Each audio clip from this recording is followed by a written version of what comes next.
내게 능력 주시는 자 안에서라는 제목을 가지고 말씀을 전하고자 합니다. 믿음의 사람들이 목숨을 다해 헌신할 수 있었던 것은 인간적인 노력보다는 하나님을 의지하는 믿음으로 결단했기 때문입니다. 하나님께 순종하며 믿음의 길을 가는 사람들도 시험을 받게 되어 있습니다. 자기 혼자 신앙생활을 한다면 충분히 헤쳐나갈 수 있는 문제도 그 누군가의, 내 옆에 있는 그 누군가의 믿음까지 책임져야 할 때는 아주 큰 시험이 될 수가 있는 거예요. 사람들이 하나님을 영접할 수 있도록 자신들의 인생을 버리는 그들의 결정은 결코 쉬운 일이 아닙니다. 믿음의 사람 중에 본이 되는 모세는 하나님의 부름을 받았을 때 자기는 사명을 감당할 수 없습니다 라고 수없이 거절을 했어요. 하나님께서 진노하시는데도 사람들이 나를 믿어주지 않으면 어떻게 합니까? 라고 여쭈어 보았습니다. 내가 누구기에 바로에게 가서 이스라엘 백성을 인도할 수 있겠느냐고 두려움에 떨기도 했습니다.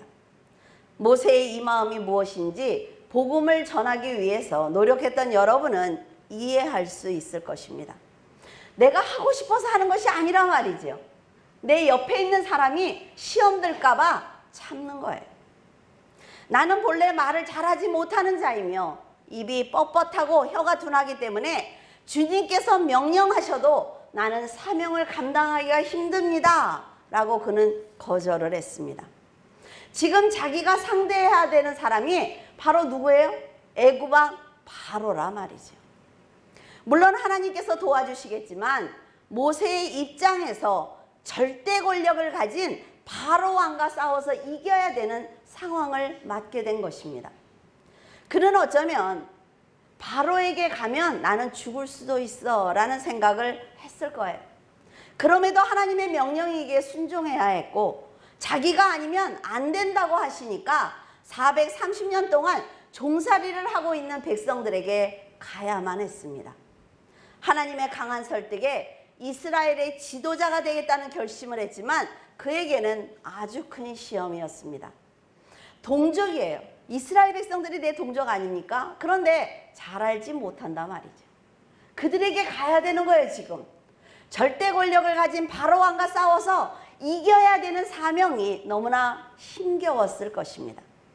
하고 싶지 않지만 해야 된다는 것을 알기 때문에 모세는 망설였습니다. 성도들 역시 하고 싶지 않은 일이 있고 또 감당하고 싶지 않은 일들이 있습니다. 그러나 하나님의 일은 반드시 해야 되기 때문에 인내하는 거예요.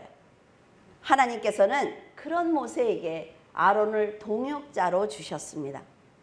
이처럼 하나님께서는 믿음으로 결단한 성도들에게 믿음의 형제를 주시면서 함께 해봐, 협력해서 선을 이루어봐, 할 수 있어 라고 격려하시는 것입니다. 하나님의 말씀과 능력에 의지하여 10가지 재앙을 내리면서 모세는 조금씩 성장해 가기 시작을 했습니다. 재앙을 하나씩 내릴 때마다 백성들이 하나님을 영접하는 것을 보았고 그들이 모세를 따르기 시작하는 것을 느꼈습니다. 그래도 애국과 바로왕을 상대로 재앙을 내릴 때 그는 아주 두려웠을 거예요.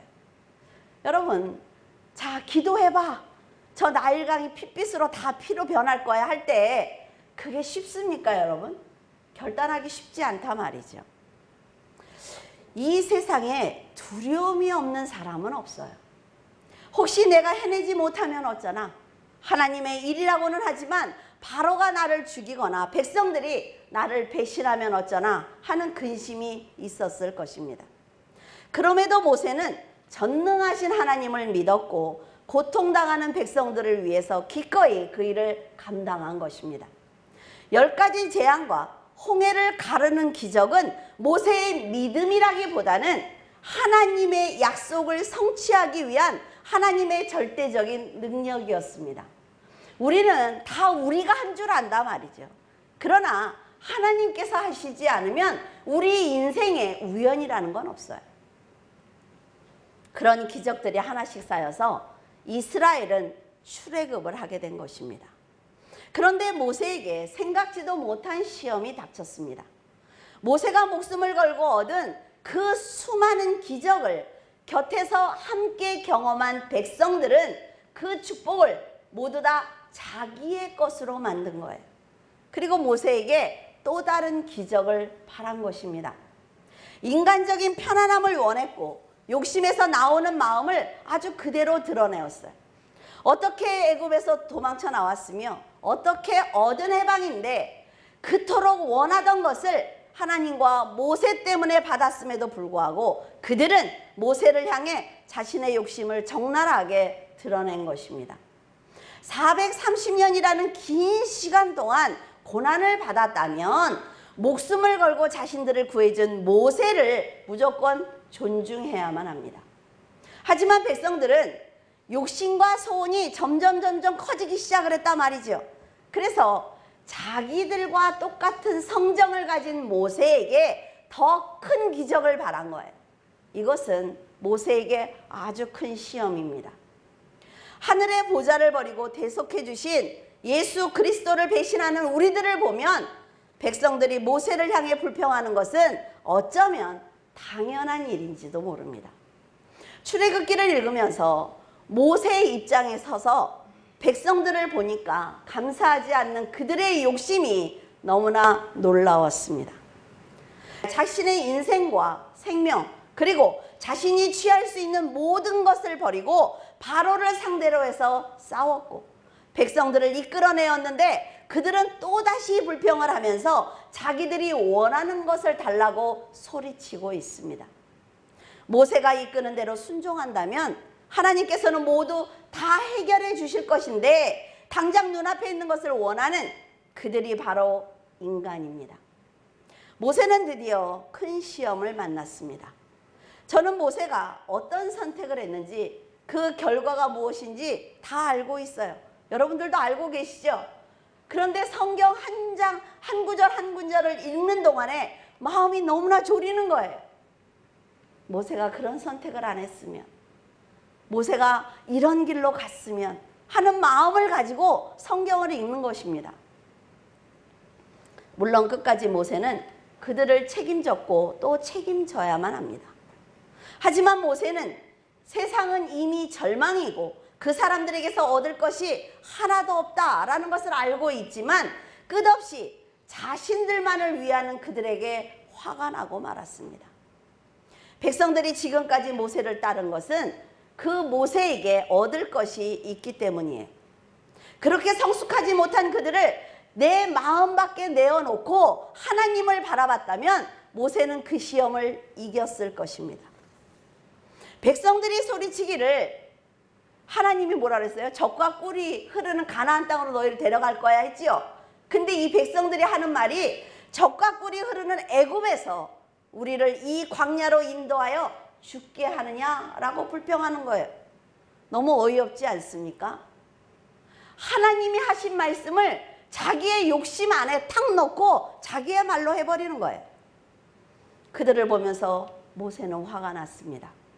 그러나 그것까지도, 화를 내는 그것까지도 사랑이란 감정에 속은 모세의 욕심입니다.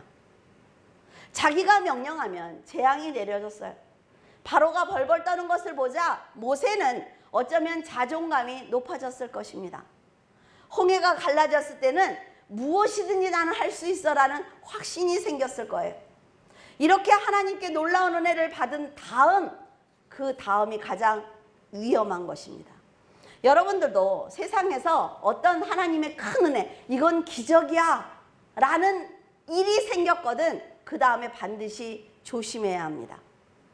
하나님께서는 이런 기적과 같은 일들이 하나님께서 주신 은혜라는 것을 정말 모세가 알고 있는지 시험하시기 때문에 그래요. 하나님께서는 응답하신 후 반드시 다른 사건을 통해서 믿음을 흔들어 본다는 것을 꼭 기억하시기를 바랍니다. 우리가 아이들에게 선물을 주잖아요. 우리는 막 고르고 또 골라서 또 없는 돈을 모아서 아이에게 선물을 줬어요. 근데 아이가 선물을 탁 받고 좋으네 그러고 탁 찢어서 갖고 놀면 좀 서운해요. 그런데 부모에게 감사하다고 하고 막 정말 너무 과할 정도로 쫓아다니면서 너무 감사합니다 이러면요, 다 다음에 또 뭘 사주지? 이런 생각이 든단 말이죠. 그러니까 감사하지 않으면 계속 얘를 찔러보는 거예요. 이런 쪽으로 정말 나한테 감사하나? 이걸 알고 싶은 거죠. 이게 하나님의 마음입니다. 하지만 모세는 물론 사람들은 자기가 원하는 것을 얻으면 그것을 자기의 것으로 삼아버립니다. 자, 하나님이 연필을 하나 줬어요. 그러면 감사합니다. 그랬다. 이건 내 거야. 하나님이 그거 너 연필 2자루니까 옆에 있는 친구 하나 나눠줄래? 그러면 어림도 없죠. 왜? 내 거잖아. 여러분, 그래서 하나님의 은혜를 쉽게 버리는 거예요. 그것이 본성이 악한 인간이라는 것을 저와 여러분은 절대로 잊어서는 안 됩니다. 내 옆에 있는 사람이, 내 가족이, 또 하나님이 나에게 무엇인가 베풀어 주거든 여러분 그 은혜를 갚기 위해서 노력해야만 합니다. 그러면 똑같은 것을 주는데 기분은 좋다 말이죠. 그렇지 않습니까? 하나님도 똑같아요. 저는 큰 시험에 직면한 모세가 너무나 불쌍해서 마음이 너무나 아팠어요. 백성들에게 본이 되기 위해서 수없이 힘든 결정을 했습니다. 그리고 믿음의 본을 보이기 위해서 자기 것을 많이 버렸을 거예요. 하지만 홍해를 건너는 놀라운 기적을 보고도 한 모금의 물을 달라고 아우성치는 백성들을 보면서 모세의 마음은 화가 난 것이 아니라 서운했을 것입니다. 모세가 화를 낸 것처럼 보인단 말이죠. 그러나 그것은 화를 낸 것이 아니라 어떻게 이렇게까지 하나님을 믿어드리지 못하느냐고 묻는 서운한 마음이었을 것입니다. 엄마나 아빠가 자녀들에게 최선을 다해서 잘해줬어요. 내가 갖고 싶은 거 모든 걸 다 포기하고 자녀에게 주었습니다. 그런데 자녀들이 감사하지 않아요. 부모니까 당연한 것 아니야? 라고 얘기를 하면 뭐예요? 서운해요. 그래서 그 아이가 어떤 얘기를 할 때 뭐? 이러지만 그건 화를 내는 게 아니에요. 나 서운해! 이러는 거예요. 알았죠? 무슨 엄마가 맨날 화를 내? 그거 아니에요. 서운한 거예요. 마음에서. 자신들이 원하는 것을 다 받았으니까 애굽이라는 그 채찍에서 나는 벗어났으니까 더 나은 것을 달라는 그들의 욕심은 분명 모세에게는 시험이었습니다. 모세는 지금까지 파도처럼 밀려오는 많은 시험을 이겨냈습니다. 그렇지 않아요? 모세를 상대로 얼마든지 그는 시험을 이겨냈어요. 그런데 자기가 가장 사랑하는 백성들 때문에 시험에서 넘어지고 말았어요. 시험에 넘어진 모세를 향한 하나님의 책망은 가혹했습니다. 여러분, 내 자녀 때문에 내가 우는 거지 옆집 아이 때문에 내가 울지는 않는다 말이죠. 그러니까 내 자녀조차도 내 마음 밖에다 내놔야 되는 거예요. 그리고 저 아이가 하나님의 자녀니까 하나님의 자녀로 멋지게 키워야지라는 생각을 해야지 그걸 내 안에다 놓고 걔가 하는 말, 걔가 먹는 거 보면서 괴롭고 막 또 갑자기 울고 막 정신이 이상한 거죠. 여러분, 가나안 땅만 바라보고 왔어요, 모세는. 우리도 그렇지 않습니까? 자식이 잘 되는 것만 보고 살았단 말이에요.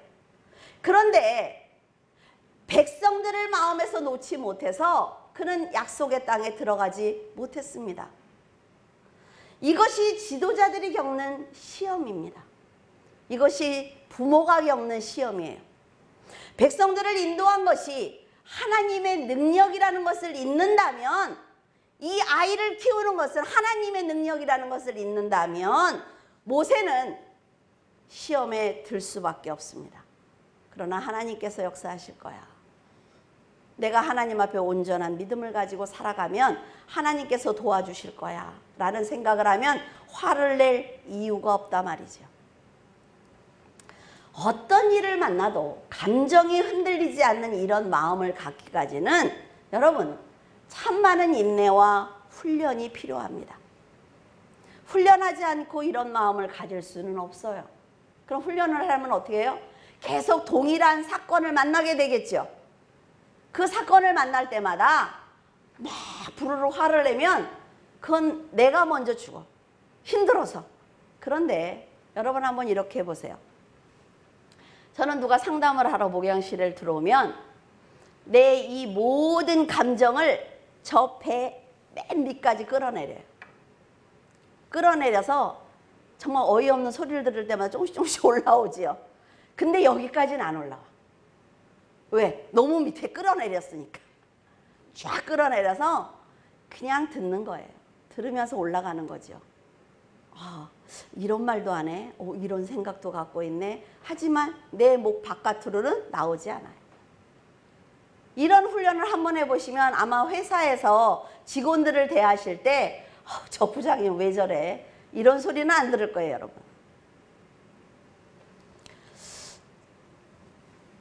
여러분, 모세가 홍해를 함께 건넌 그들을 너무 믿은 탓에 모세는 판단력을 잃고 자신이 넘어졌습니다.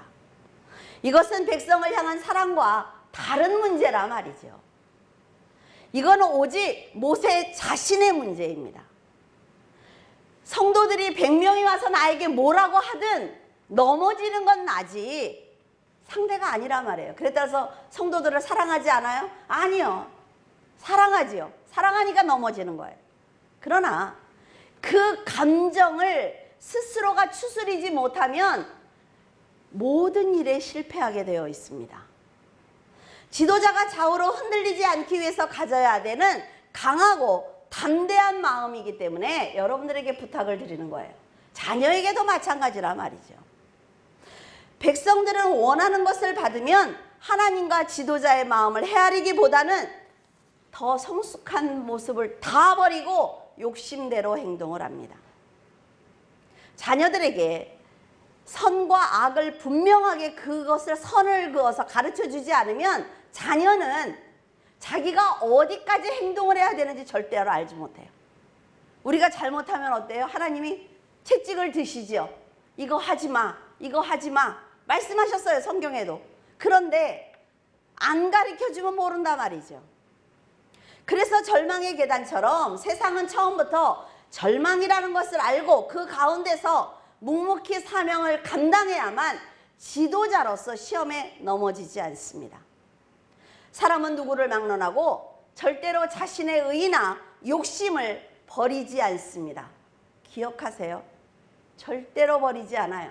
내 밑에 있어요. 그래서 어떤 문제를 만나면 이것이 확 올라오는 거죠.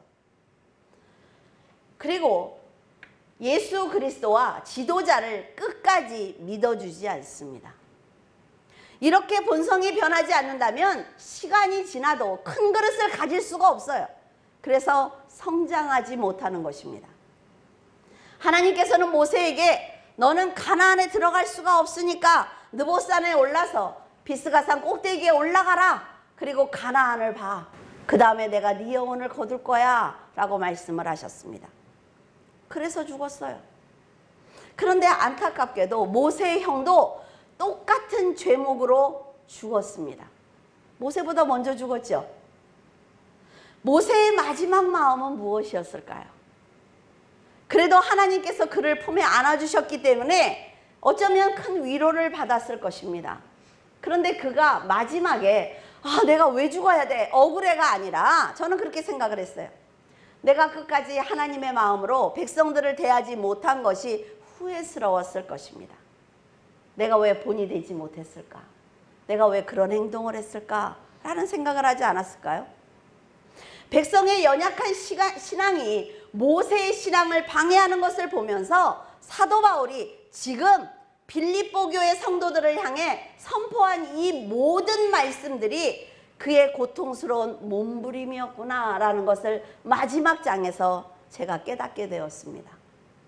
성도들이 성숙한 신앙을 갖기 위해서는 많은 시간이 필요하다 말이죠.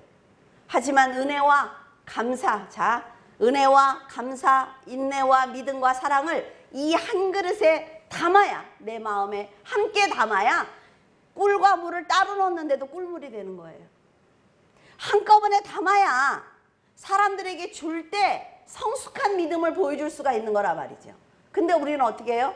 다 각자 갖고 있어. 그래서 저 사람한테는 혈기, 이 사람한테는 믿음, 이걸 따로 보이는 거예요. 따로. 그러니까 요새 뉴스에 어떻습니까? 그 사람이 너무 나쁜 짓을 했는데 집에서 너무 착한 사람이었어요. 이런 얘기들을 한단 말이죠.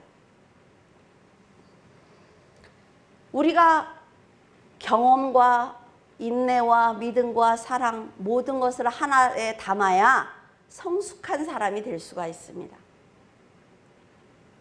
인생이 힘겹지 않은 사람은 한 사람도 없어요. 옥에 갇힌 사도 바울이 지금 얼마나 힘이 들까요? 내가 고난을 당하는 것은 당연해. 너희들 걱정하지 마. 내 마음 걱정하지 마. 내 육신 걱정하지 마. 내가 지금 사도로서 고난받고 채찍맞는 건 당연해 라고 말했다고 해서 힘들지 않은 것이 아니라 말이에요.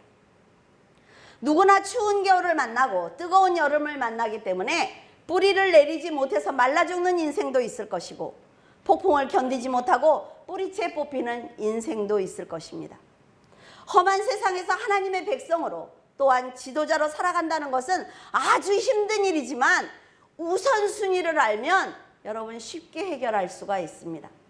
어떤 문제를 만났을 때 우선순위가 뭐냐 이거죠.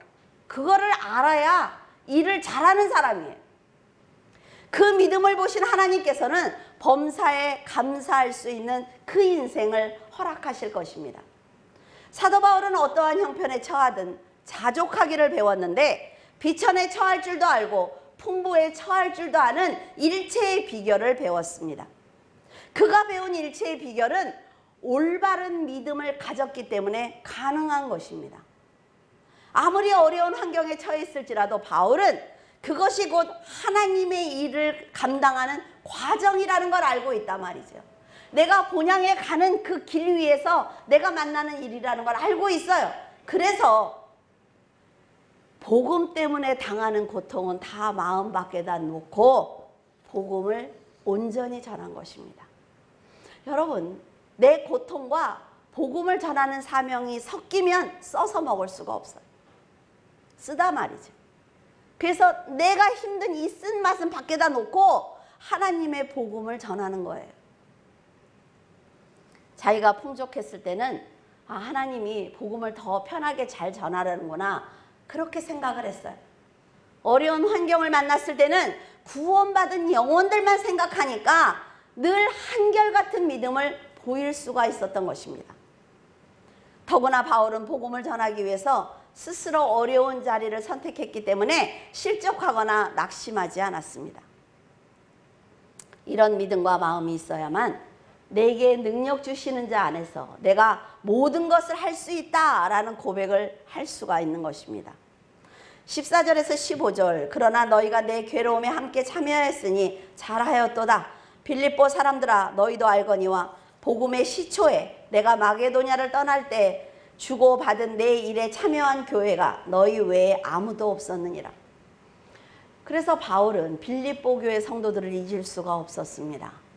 빌립보에서 마게도냐로 선교 여행을 떠날 때 그게 초기였어요. 그러니까 다른 교회의 도움을 받을 수가 없었습니다. 선교의 길을 떠나는 바울에게 빌립보 교회 성도들의 헌신은 아주 큰 힘이 된 것입니다. 바울이 매를 맞아가며 복음을 전하고 있을 때 이 성도들은 바울의 생활을 책임지기 위해서 최선을 다했습니다. 물론 바울은 장막 짓는 일을 했어요. 그래서 돈을 벌 수도 있었죠. 그러나 우상을 숭배하고 있는 그 지역에 가서 복음을 전할 때 돈까지 번다는 건 쉬운 일이 아닙니다. 그리고 이 사람은 어때요? 계속 끌려 들어갔잖아요. 누군가가 도와야 된단 말이죠. 바울을 도와주었던 사람들은 부자보다는 노예나 종들이 많았어요. 그러니까 그들이 자기의 것을 내놓는다는 건 그리 쉬운 일이 아니었습니다. 이렇게 어려운 가운데 물질적인 도움을 준 성도들의 헌신이 없었다면 바울은 사명을 감당하기 힘들었을 것입니다. 이렇게 큰 사랑을 베푼 성도들이 인간의 의를 버리지 못해서 분쟁하는 것이 너무나 안타까웠던 사도 바울은 디모데와 에바브로디도를 보내면서 너희들이 이제 첫사랑을 회복하라고 권면한 것입니다. 사도 바울은 편지를 쓰면서 내가 권면하면 성도들이 받아들일 것이라는 확신이 있었습니다. 성도들에게 충고를 했을 때 그 사람이 분명히 내 말을 들을 거야 라는 확신이 있다는 것은 목회자로서 굉장히 보람이 있는 일이에요. 말을 해도 될까? 말을 하면 안 될까? 이 밤을 샌단 말이지, 이거 하나 가지고. 다행히 빌립보 교회 성도들은 바울의 충고를 듣고 자신들의 어리석음을 회개하고 화합했습니다. 그러니까 너무나 사도 바울이 기뻤던 거예요.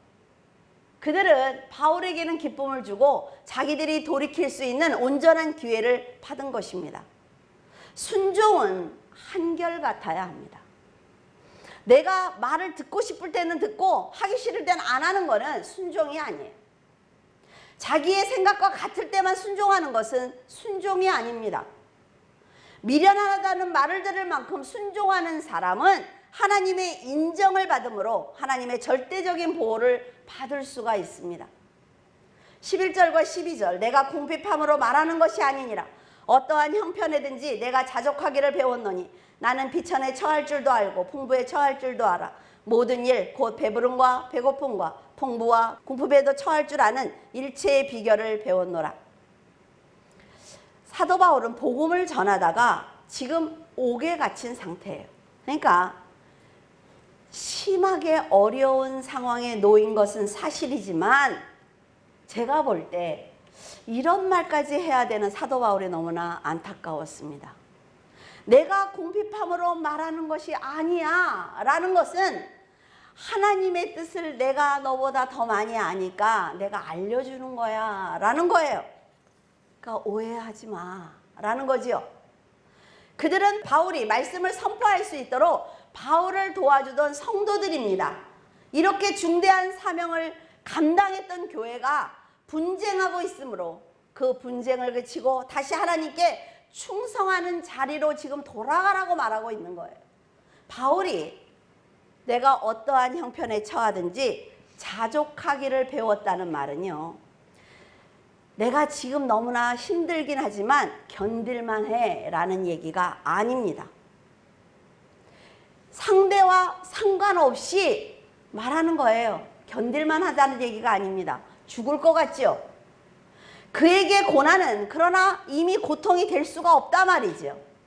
그 고통마저도 하나님의 일을 하기 위한 도구로 지금 사용하고 있기 때문에 그는 성도들의 하는 행동과 상관없이 자기의 일을 하고 있는 것입니다. 사람들이 구원을 받을 수만 있다면 자신이 받는 고난은 아무것도 아니라는 뜻으로 어떤 형편에 처하든지 자족하기를 배웠다고 말한 것입니다. 그것이 죽음일지라도 나에게 온 사명이기 때문에 내가 감당할 수 있으니까 성도들은 성도의 자리에서 회복하는 것이 하나님의 뜻이다 라고 지금 말하고 있는 거예요.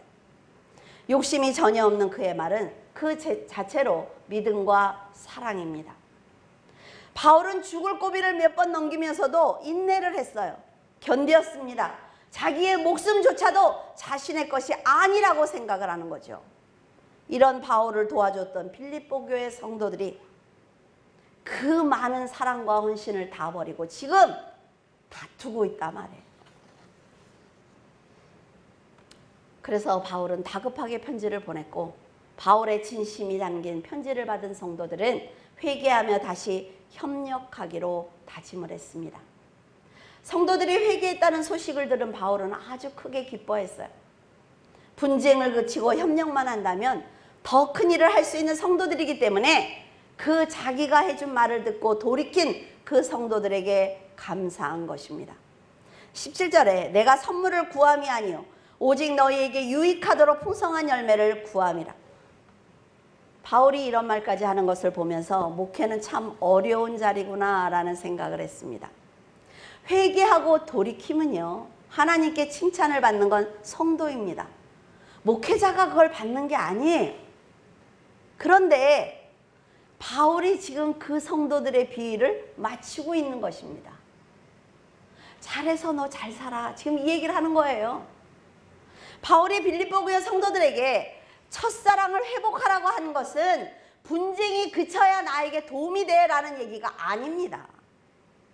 그는 성도들을 위해서 모든 것을 다 버렸음에도 불구하고 자신의 권면을 성도들이 오해할까 봐 그래서 하나님의 뜻에 반하는 행동을 할까봐 초조한 마음에 지금 이 편지를 기록한 것입니다. 분명한 것은 그들이 하나님의 자녀라면 바울의 권면이 아니더라도 분명히 그들이 돌이켜야 하는 것입니다. 그가 권면과 책망을 하는 것은 결국 성도들을 위해서 해주는 말이에요. 그런데 잘못 알아들을까 봐 저도 그런 얘기를 여러 번 하거든요. 누구하고 얘기할 때 나는 괜찮아 이런 얘기를 굉장히 많이 해요. 칠판할 때도 너무 잘했어, 나는 괜찮아 막 이렇게. 그러고 나중에 지희한테 이제 이 사진이 좀 너무 크지 않아? 작지 않아? 이제 한 사람만 잡으면 되니까.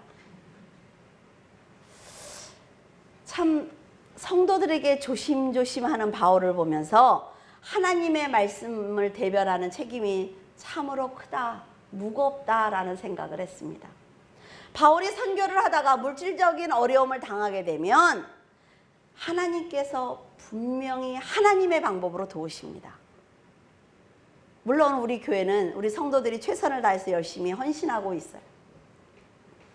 제 안에는 늘 하나님의 일은 하나님이 하신다는 주의입니다. 그래서 우리 재정부장님들이 참 힘드셨을 거예요. 그거 그냥 하죠. 저는 항상 그러죠. 그냥 하세요. 괜찮아요. 걱정이시죠. 숫자를 봐야 되니까. 재정부장님들은. 그러고 제가 꼭 하는 말이 있어요. 제가 책임집니다. 근데 근 20년 동안 한 번도 책임진 적이 없어요. 왜? 하나님께서 성도들의 모든 삶을 주장해 주신단 말이죠. 여러분, 이게 목회자예요. 그래야 욕심 부리지 않습니다. 성도들 주머니 쳐다보지 않아요. 하나님이 분명히 하실 걸 믿어야 된단 말이에요. 우리 모두는 이 세상을 떠나면 하나님의 나라로 갈 사람들입니다. 삶의 과정에서 어떤 믿음을 보여드렸냐야 하는 것에 따라서 어떤 이는 하나님의 영광을 볼 것이고 어떤 이는 지옥으로 떨어지게 될 것입니다. 믿음에 따라서 육을 벗는 순간 극명하게 갈라진단 말이죠. 그런데 그때는 후회해도 다시는 기회가 없습니다. 여러분은 어떤 신앙을 가지고 있습니까? 바울과 모세처럼 나를 돕는 것이 하나님께 헌신하는 것이라고 자신 있게 말할 수 있는 거룩한 믿음을 가지고 계세요? 여러분이 권면하면 상대가 듣는 즉시 돌이킵니까? 제가 목회를 하면서 가장 어려웠던 것은 성도들에게 권면하는 것입니다. 회개하고 돌이키면 분명히 축복을 받는다는 것을 아니까 권면하지만 어떻게 받아들일지 모르기 때문에 늘 조심스러워하는 거예요. 출애굽한 이스라엘 백성처럼 하나님의 놀라운 그 수많은 기적을 경험하고도 그 은혜를 버리고 모세까지 시험 들게 하는 어리석은 사람이 되지 않기를 바랍니다. 빌립보 교회 성도들처럼 복음을 위해서 헌신하는 사도 바울을 돕고도 작은 일을 양보하지 못해서 하나님의 은혜를 쏟아버리는 어리석은 사람이 되지 않기를 바라요. 하나님께 받은 은혜가 여러분들이 지금 생각할 때 하나님이 주시는 은혜는 사람마다 다르지 이런 생각을 안 하기를 바랍니다. 하나님의 은혜를 내가 어떤 모양으로 만들어서 하나님께 드릴 것이냐 그 고민을 많이 하고 적게 하고에 따라서 믿음이 있고 없고로 보이는 거예요. 여러분은 하나님의 은혜를 어떤 믿음으로 지금 만들고 있습니까? 하나님께서 보시면서 좀 투박하긴 하지만 진심이 담겼어 라는 말씀을 듣기를 원해요.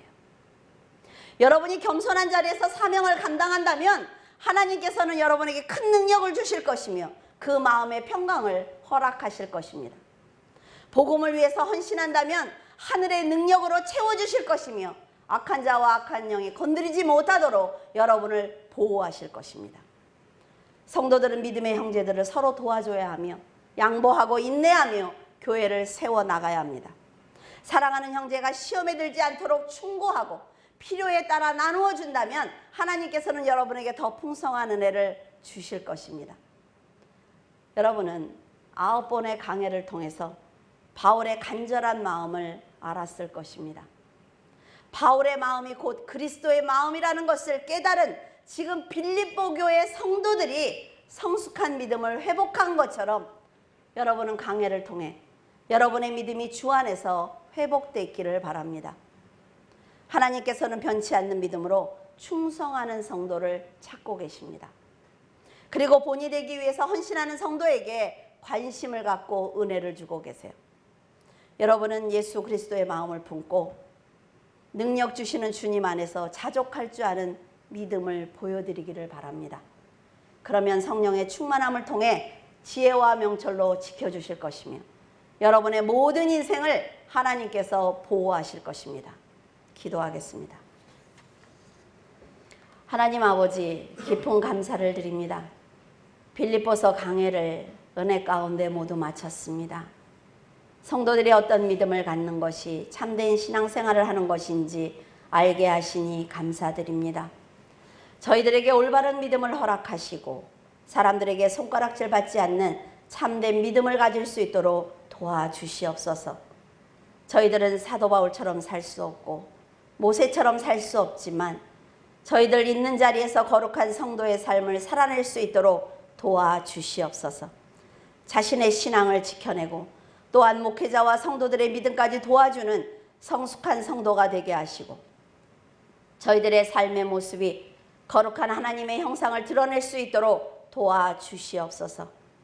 사도 바울이 성도들이 실족할 것을 염려하고 모세가 백성들이 다시 죄의 자리로 돌아갈 것을 염려하며 눈물로 기도하는 것을 보면서 저희들에게는 그런 사랑이 있는지 돌아봅니다. 하나님, 저희들도 다른 영혼을 사랑하기를 원하며 함께 천국에 들어갈 수 있도록 품고 또 품는 지혜를 허락해 주시옵소서. 이 험한 세상에 의지할 것 없사오니 하나님께서 저희들을 붙들어 주시고 그 사랑을 본받아 본을 보이는 삶을 살도록 도와주시옵소서.